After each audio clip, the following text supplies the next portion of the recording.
2 Samuel chapter 11. In the spring of the year, when kings normally go out to war, David sent Joab and the Israelite army to fight the Ammonites. They destroyed the Ammonite army and laid siege to the city of Rabbah. However, David stayed behind in Jerusalem. Late one afternoon, after his midday rest, David got out of bed and was walking on the roof of the palace. As he looked out over the city, he noticed a woman of unusual beauty taking a bath. He sent someone to find out who she was, and he was told she is Bathsheba, the daughter of Eliam and the wife of Uriah the Hittite. Then David sent messengers to get her, and when she came to the palace, he slept with her. She had just completed the purification rites after having her menstrual period. Then she returned home. Later, when Bathsheba discovered that she was pregnant, she sent David a message saying, I am pregnant. Then David sent word to Joab, send me Uriah the Hittite. So Joab sent him to David. When Uriah arrived, David asked him how Joab and the army were getting along and how the war was progressing. Then he told Uriah, go on home and relax. David even sent a gift to Uriah after he had left the palace. But Uriah didn't go home. He slept that night at the palace entrance with the king's palace guard. When David heard that Uriah had not gone home, he summoned him and asked, what's the matter? Why didn't you go home last night after being away for so long? Uriah replied, the ark and the armies of Israel and Judah are living in tents, and Joab and my master's men are camping in the open fields. How could I go home to wine and dine and sleep with my wife? I swear that I would never do such a thing. Well, stay here today, David told him, and tomorrow you may return to the army. So Uriah stayed in Jerusalem that day and the next. Then David invited him to dinner and got him drunk. But even then he couldn't get Uriah to go home to his wife. Again he slept at the palace entrance with the king's palace guard. So the next morning David wrote a letter to Joab and gave it to Uriah to deliver. The letter instructed Joab, station Uriah on the front lines where the battle is fiercest, then pull back so that he will be killed. So Joab assigned Uriah to spot close to the city wall where he knew the enemy's strongest men were fighting. And when the enemy's soldiers came out of the city to fight, Uriah the Hittite was killed along with several other Israelite soldiers. Then Joab sent a battle report to David.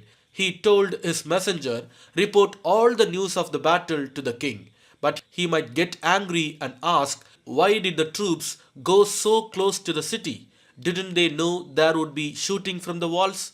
Wasn't Abimelech, son of Gideon, killed at Thebes by a woman who threw a millstone down on him from the wall? Why would you get so close to the wall? Then tell him Uriah the Hittite was killed too. So the messenger went to Jerusalem and gave a complete report to David. The enemy came out against us in the open fields, he said. And as we chased them back to the city gate, the archers on the wall shot arrows at us. Some of the king's men were killed, including Uriah the Hittite.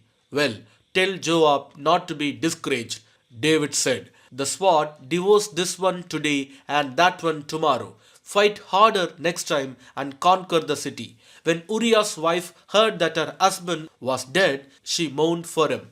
When the period of mourning was over, David sent for her and brought her to the palace, and she became one of his wives. Then she gave birth to a son, but the Lord was displeased with what David had done.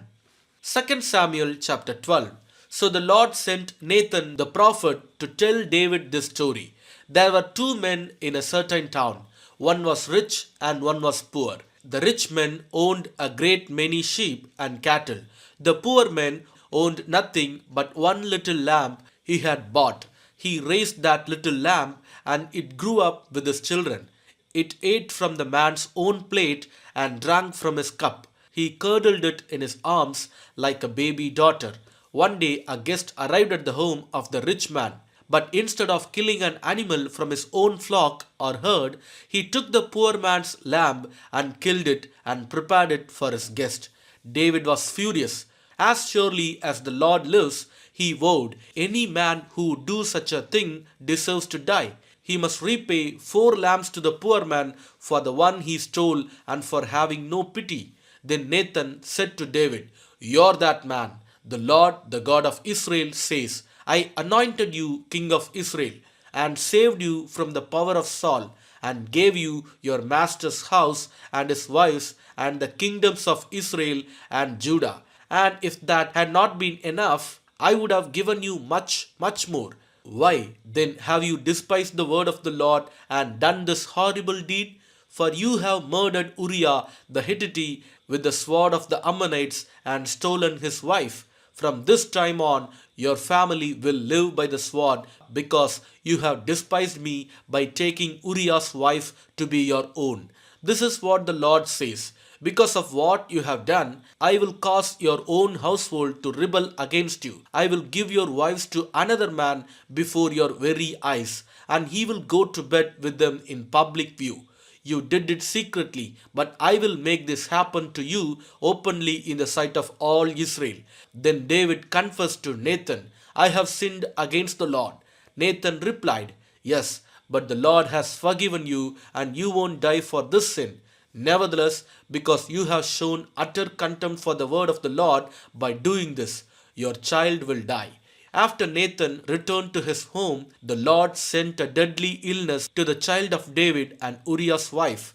David begged God to spare the child. He went without food and lay all night on the bare ground. The elders of his household pleaded with him to get up and eat with them, but he refused. Then on the 7th day, the child died.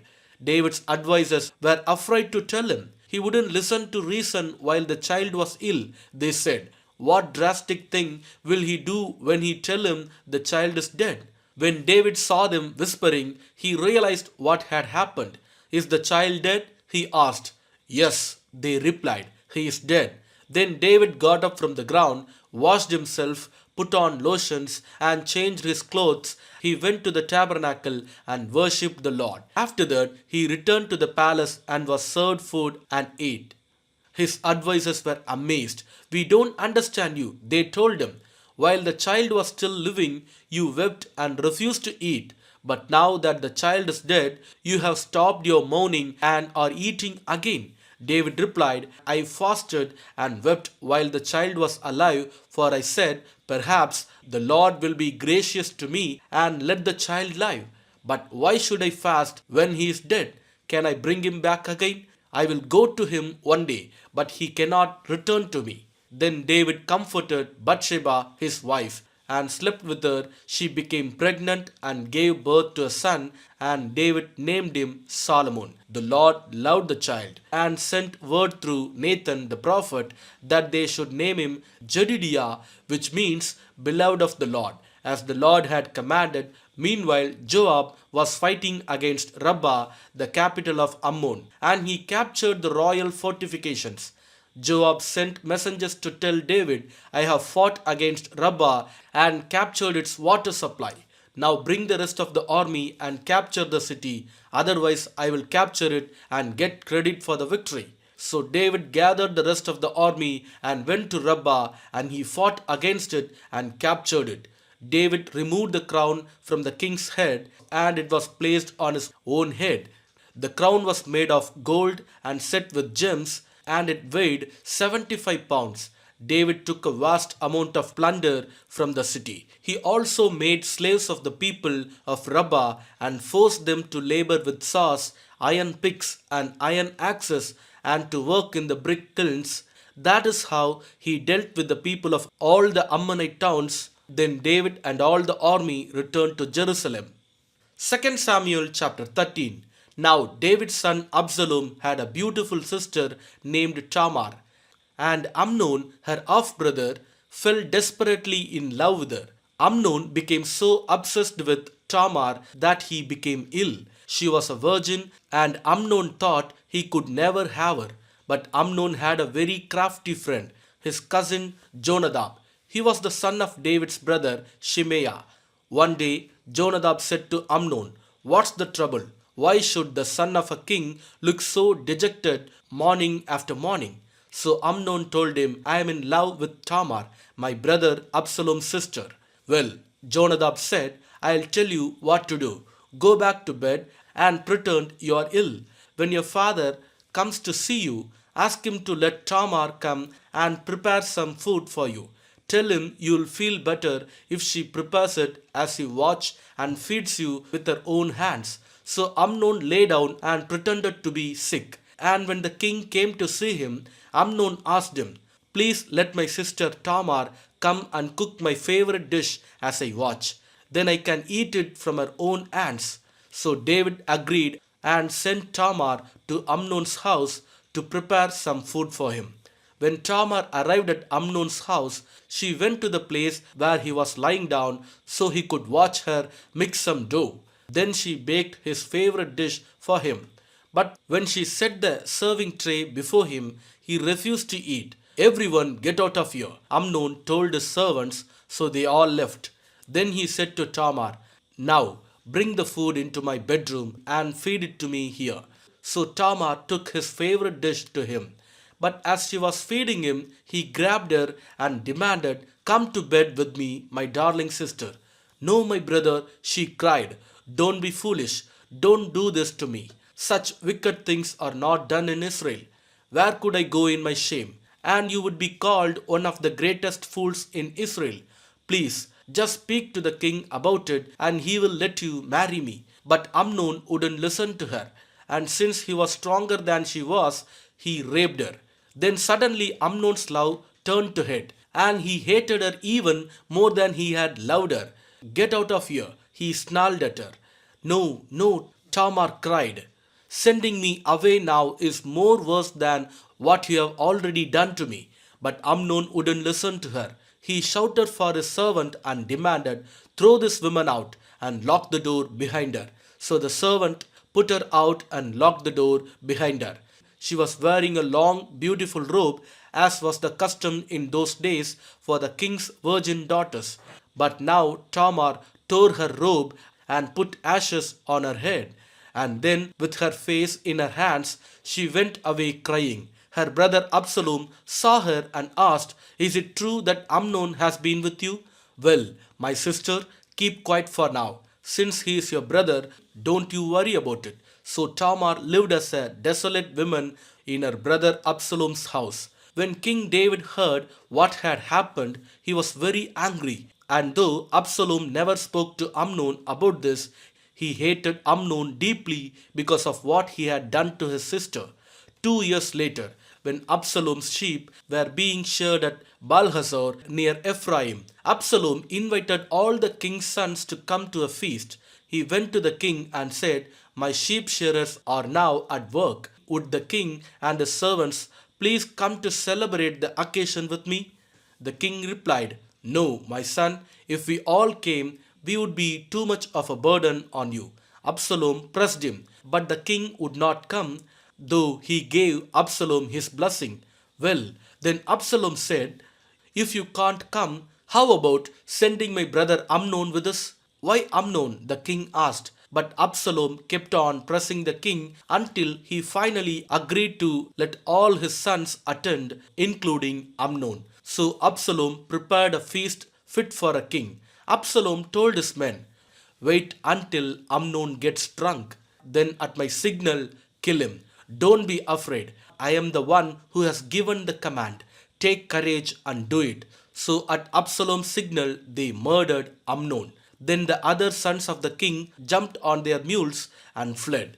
As they were on the way back to Jerusalem, this report reached David. Absalom has killed all the king's sons, not one is left alive. The king got up, tore his robe, and threw himself on the ground. His advisers also tore their clothes in horror and sorrow. But just then Jonadab, the son of David's brother Shimeiah, arrived and said, No, don't believe that all the king's sons have been killed. It was only Amnon. Absalom has been plotting this ever since Amnon raped his sister Tamar. No, my lord the king, your sons are not all dead. It was only Amnon. Meanwhile, Absalom escaped. Then the watchman on the Jerusalem wall saw a great crowd coming down the hill on the road from the west. He ran to tell the king, I see a crowd of people coming from the Horonaim road along the side of the hill. Look, Jonadab told the king, there they are now. The king's sons are coming just as I said. They soon arrived, weeping and sobbing, and the king and all his servants wept bitterly with them. And David mourned many days for his son Amnon. Absalom fled to his grandfather Talmai, son of Ammihud, the king of Geshur. He stayed there in Geshur for 3 years, and King David, now reconciled to Amnon's death, longed to be reunited with his son Absalom. Psalms chapter 73. Truly, God is good to Israel, to those whose hearts are pure. But as for me, I almost lost my footing. My feet were slipping, and I was almost gone. For I envied the proud when I saw them prosper despite their wickedness. They seemed to live such painless lives. Their bodies are so healthy and strong. They don't have troubles like other people. They are not plagued with problems like everyone else. They wear pride like a jeweled necklace and clothe themselves with cruelty. These fat cats have everything their hearts could ever wish for. They scoff and speak only evil. In their pride, they seek to crush others. They boast against the very heavens, and their words strut throughout the earth. And so the people are dismayed and confused, drinking in all their words. What does God know? They asked. Does the Most High even know what's happening? Look at these wicked people enjoying a life of ease while their riches multiply. Did I keep my heart pure for nothing? Did I keep myself innocent for no reason? I get nothing but trouble all day long. Every morning brings me pain. If I had really spoken this way to others, I would have been a traitor to your people. So I tried to understand why the wicked prosper. But what a difficult task it is. Then I went into your sanctuary, O God, and I finally understood the destiny of the wicked. Truly, you put them on a slippery path and send them sliding over the cliff to destruction. In an instant, they are destroyed, completely swept away by terrors. When you arise, O Lord, you will laugh at their silly ideas as a person laughs at dreams in the morning. Then I realized that my heart was bitter and I was all torn up inside. I was so foolish and ignorant. I must have seemed like a senseless animal to you. Yet I still belong to you. You hold my right hand. You guide me with your counsel, leading me to a glorious destiny. Whom have I in heaven but you? I desire you more than anything on earth. My health may fail and my spirit may grow weak, but God remains the strength of my heart. He is mine forever. Those who desert him will perish, for you destroy those who abandon you.